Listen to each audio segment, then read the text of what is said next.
Hôm nay chúng ta sẽ tìm hiểu một người dùng bình thường nghĩ gì về Techcombank. Techcombank Làm rất là lớn á. Vâng, xin chào quý bạn và các vị đã trở lại với chương trình chứng khoán không ngán được xây dựng tổ chức bởi công ty chứng khoán Paichi.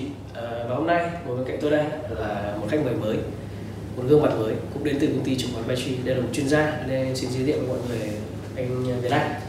Chúng tôi hay gọi là anh Ngẫm sẽ đồng hành với chương trình ngày hôm nay. Vâng, chào bạn. Bạn nghĩ gì về Techcombank ạ? Techcombank là một tập đoàn rất là lớn ạ. Bạn đã từng sử dụng dịch vụ nào của Techcombank chưa? Em có mở tài khoản và thường xuyên chuyển tiền qua Techcombank. Có lý do gì mà bạn chọn Techcombank mà không chọn ngân hàng khác không? Tại vì nó không mất phí ạ. Cũng nhiều ngân hàng không mất phí mà. Nhưng mà nó phổ thông đối với cả em thấy cái app của nó khá là đẹp. Nhưng bạn hay dùng Techcombank nhất là việc gì? Chỉ có đi trả nợ thôi ạ. Sao bạn giống nhiều người tôi phỏng vấn thế? Bạn có biết là Techcombank ngoài ngân hàng ra họ có kinh doanh mảng khác không? Em thấy là có kinh doanh trái phiếu. Vâng, cảm ơn bạn. Bạn là một trong số những người dùng thông thái khi biết Techcombank có làm những công việc khác. Cảm ơn bạn. Và vừa rồi mở đầu của chương trình ngày hôm nay chúng tôi có giới thiệu một vài khách hàng có thể đã từng là sử dụng Techcombank hoặc có thể chưa.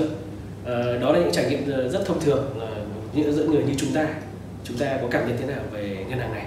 Ngoài ra chúng ta sẽ có góc nhìn của các chuyên gia và hôm nay anh Ngẫm sẽ rất sẵn sàng trả lời những câu hỏi của các bạn. Vâng, xin chào anh. Chào anh. Anh có hiện tại có đang nắm giữ cổ phiếu của Techcombank không ạ? Hiện tại tôi chưa nắm giữ cổ phiếu Techcombank. Tôi rất thắc mắc vì chương trình của chúng ta tổ chức theo cách là mỗi một mã chứng khoán được giới thiệu ở đây là mã chứng khoán được phân tích tốt. Tôi ở góc độ một người dùng bình thường, tôi rất thắc mắc là tại sao lại tốt. Vâng, anh có thể chia sẻ tại sao trong VN30 thực tế có khá nhiều các mã ngân hàng nhưng anh lại chọn mã Techcombank để giới thiệu đến khán giả của chúng ta ngày hôm nay không ạ? Vâng, cảm ơn anh. Thì tôi thấy là Techcombank là một trong những ngân hàng mà ấn tượng nhất trong các ngân hàng ở trong top VN30. Thế thì tôi đánh giá rất là cao cái chiến lược của họ, bởi vì họ là một ngân hàng tập trung vào những cái phát triển về công nghệ số. Thế nên là họ hướng tới đưa cho khách hàng của họ những cái dịch vụ ngân hàng số rất là tiện ích mà lại free. Tại vì nó không mất phí. Free đấy có thích không? Đấy. Vâng, thực ra khi nhắc đến Techcombank Techcombank được coi là một hiện tượng trong ngành ngân hàng, là ngân hàng thương mại cổ phần có giá trị tăng trưởng cũng như là lợi nhuận trước thuế rất cao, có thể nói là trong nhóm cao nhất trong tất cả ngân hàng thương mại cổ phần. Ngoài ra thì Techcombank được gọi vui là Big Five, tức là một kẻ ngáng chân, một người thách thức Big Four. Big Four ở đây chúng ta nói tới là khối 4 ngân hàng lớn nhất Việt Nam. Ngoài ra thì tôi vẫn còn nhớ mãi, đấy là cột mốc tháng 3 năm 2018 có một ngân hàng vùng xanh đã thực hiện thu phí trên mọi giao dịch kể cả nội bộ. Thì cùng lúc đó Techcombank có một chương trình rất hay, tôi vẫn còn nhớ là họ chạy với campaign là trong khi ngân hàng người ta tăng phí này phí kia thì chúng tôi free tất tần tật. Thì theo anh ở góc độ người dùng cá nhân thì top free về tất cả các loại phí là rất tốt, nhưng ở hướng lại thì nó có lợi cho doanh nghiệp không ạ? Tôi thấy đấy là một chính sách rất là hay cả. Bởi vì trong 3 năm qua khi mà Techcombank họ sử dụng cái chính sách zero fee đấy thì họ phát triển được khách hàng của họ rất là rộng. Đấy. Và lượng khách hàng của họ tăng, cái tốc độ tăng thanh toán lên cứ đơn giản thì năm ngoái đã tăng hơn 50%. Đồng thời là số lượng khách hàng mới tăng hơn 1 triệu khách hàng. Thế là đây là một cái bước tiến rất là tốt của họ. Và nền tảng công nghệ của họ khá là mạnh, thành ra đến 85% các giao dịch của khách hàng ấy là qua cái nền tảng số đấy. Và kết quả cuối cùng mang lại cho công ty của Techcombank ấy là họ có được một cái chi phí vốn rất là rẻ.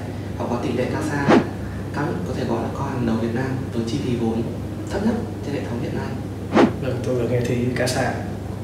CASA là gì ạ? Tôi đặt câu hỏi thì chắc là các bạn cũng đặt câu hỏi của tôi cũng là như các bạn của tôi.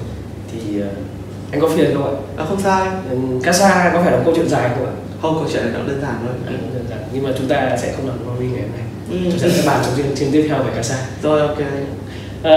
Tôi nghĩ là zero free hay là miễn phí giao dịch thì không chỉ Techcombank thực hiện mà còn có một vài ngân hàng khác cũng đang chạy các chiến lược như vậy. Theo anh, cái phẩm chất riêng mà Techcombank khác biệt với những cái ngân hàng khác để tạo ra lợi thế của mình là gì? Thì theo tôi nghĩ thì không chỉ là do cái chiến lược zero free đâu. Đúng là Techcombank họ là một trong những người đi đầu chiến lược này đó, mà người đi đầu bình thường có lợi thế hơn.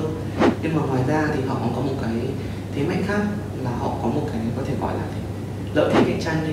họ có một cái mối quan hệ rất là rộng với cả hệ sinh thái của tập đoàn Vingroup và tập đoàn Masan. Một trong những cổ đông một trong những cổ đông chiến lược của Techcombank chính là Masan Group, và khách hàng của họ thì họ phát triển hệ thống để phục vụ cho cái hệ sinh thái các công ty liên quan đến Masan và Vin, tức là các công ty khách hàng đầu vào đầu ra, đồng thời là các tập khách hàng cá nhân liên quan đến hệ sinh thái của những tập đoàn này, dẫn đến việc là họ có một cái quy mô nền tảng rất là tốt, hỗ trợ cho nhau. Vâng, thế vậy thì tôi có một cái thắc mắc là hiện tại nếu như tôi dùng tài khoản của Techcombank tôi sẽ được miễn phí tất cả các loại phí, thế tại sao tôi mua những phạm Chinsu tôi vẫn mất tiền ship? Tại sao Techcombank không thực hiện điều đó với Masan? Cái đấy thì tôi nghĩ là chắc là còn phải phụ thuộc vào trong tương lai ấy. Không biết là Techcombank với Grab hay là Gojek hay là Bi họ có liên quan đến nhau không, thì sau đấy thì có thể là sẽ có những chính sách để cho anh. Thế nhưng mà có một cái là tôi nghĩ là nếu mà anh quan tâm đến free ship thì có khi là anh đi tìm free ship ốp điện thoại khi là có đấy. Anh có thể vào đây xem này. Thì có phải là Thế giới di động ban đầu họ chỉ bán mỗi ốp điện thoại không? Đấy là anh đang nói về hệ sinh thái bên ngoài của Techcombank đúng không? Nhưng tôi nghĩ là một tổ chức lớn như vậy thì họ sẽ không thể nào phụ thuộc vào mối lợi lại bên ngoài không? Nội tại bản thân họ phải có một cái giá trị rất đặc biệt. Đúng rồi, thì ngoài cái việc là với các đối tác bên ngoài như thế thì bản thân ở trong tập đoàn Techcombank ấy, thì họ cũng chia ra làm 3 công ty với 3 thế mạnh. Ngoài ngân hàng ra họ có công ty chứng khoán và công ty quỹ Techcombank. Thì hệ sinh thái của họ bao gồm 3 công ty ấy, thì cung cấp các sản phẩm dịch vụ cho nhiều mảng khác nhau, hỗ trợ cho nhà đầu tư và hỗ trợ cho cả các cái công ty ở trong tập đoàn nữa. Thì đối với Techcombank Security chẳng hạn, công ty chứng khoán Techcombank thì họ cung cấp một cái kênh đầu tư hiệu quả cho nhà đầu tư để trái phiếu doanh nghiệp. Thế nhưng mà đối với Vin và Masan thì đấy cũng là một kênh tốt để cho họ huy động vốn. Thế còn quỹ Em thấy là có kinh doanh trái phiếu. quản lý quỹ Techcombank Fund ấy, thì họ cũng mang đến cho khách hàng của họ những danh mục đầu tư tài quản lý tài sản, và chủ yếu là vào những cái mảng như trái phiếu doanh nghiệp chẳng hạn, thì đấy là một trong những công ty hàng đầu trong cái mảng quỹ hiện nay. Tôi nghĩ là với một cái tổ chức lớn như vậy, tăng trưởng không ngừng, có cả liên minh bên ngoài và hệ nội tại bên trong rất mạnh như vậy, thì họ sẽ cần một cái ban lãnh đạo cũng phải tương xứng, có tầm nhìn, có thể quản lý được tất cả các mối quan hệ trong kinh doanh, và để đạt được cái thành tựu như ngày hôm nay thì chắc hẳn là ban lãnh đạo của Techcombank phải là những người rất giỏi. Tôi nghĩ thì đây là một câu chuyện mà đã rất là nổi tiếng ở trên thị trường rồi. Chắc là trong giới doanh nhân thì ai cũng biết là ông Hồ Hồng Anh là người lãnh đạo chủ tịch của Techcombank ấy, thì anh ấy cũng là một trong những doanh nhân thành đạt tại Việt Nam và trong top 3 tỷ phú của Việt Nam trong năm ngoái. Đồng thời là có sự phối hợp chặt chẽ với ông Nguyễn Đăng Quang, cũng là chủ tịch của Masan và là cổ đông rất là lớn của Techcombank. Đấy, thì trong suốt mười mấy năm qua phát triển Techcombank thì chủ tịch hội đồng quản trị Hồ Hồng Anh ấy đã lãnh đạo ngân hàng theo một cái định hướng rất là tốt, khiến cho đạt được những cột mốc rất là thú vị. Ví dụ như kiểu đấy là ngân hàng đầu tiên trong các ngân hàng thương mại cổ phần cán ngưỡng lợi nhuận trên 10.000 tỷ vào năm ngoái, và con số đó càng ấn tượng hơn khi nếu chúng ta quay lại 4-5 năm trước, 2015 thì lợi nhuận của họ chỉ có khoảng 1.500 tỷ thôi, đó là một sự tăng trưởng rất là thần tốc. Tức là tôi tính nhanh thì suýt soát được 10 lần. Tròn hơi quá anh ạ, nhưng mà vẫn được. Tôi có lọ mọ trên mạng xã hội, tôi có tìm kiếm về Techcombank, thì Techcombank có một giải thưởng bên lề khá là tốt. Theo tôi được biết là đó là giải thưởng là nơi làm việc tốt nhất năm 2019. Đúng rồi.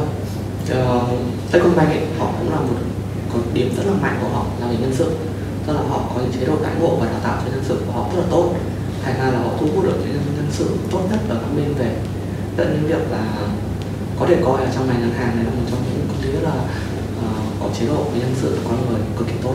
Không biết là trong những khán giả chúng ta đang xem chương trình ở đây có ai đang làm việc ở Techcombank không ạ? Thì chúng tôi cũng rất là tò mò về nơi làm việc tốt nhất Việt Nam thì sẽ như thế nào. Thì tôi cũng rất mong là có sự comment chia sẻ của các bạn, những người đang làm việc hoặc đã từng làm việc tại Techcombank ở phần comment phía dưới. Chúng tôi sẽ rất ghi nhận và cảm ơn các bạn về điều đó. Vâng, xin cảm ơn chuyên gia Anh Ngẫm ạ. Chúng ta đã có những thông tin rất thú vị về Techcombank ngày hôm nay, về đường hướng phát triển, về ban lãnh đạo, về những lợi thế cạnh tranh phía bên trong và bên ngoài, về những đối tác của họ. Tuy nhiên, chúng ta sẽ quay lại chủ đề chứng khoán. Tại sao trong VN30 có rất nhiều mã ngân hàng, nhưng anh chuyên gia của chúng ta ngày hôm nay là chọn Techcombank là một mã để phân tích.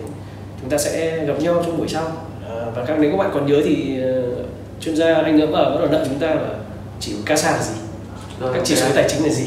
Rồi. Và tôi sẽ sẵn sàng để cùng anh giới thiệu đến những con số ấn tượng của Techcombank trên thị trường chứng khoán để chúng ta có thể giới thiệu cho các bạn sau. Anh đã sẵn sàng.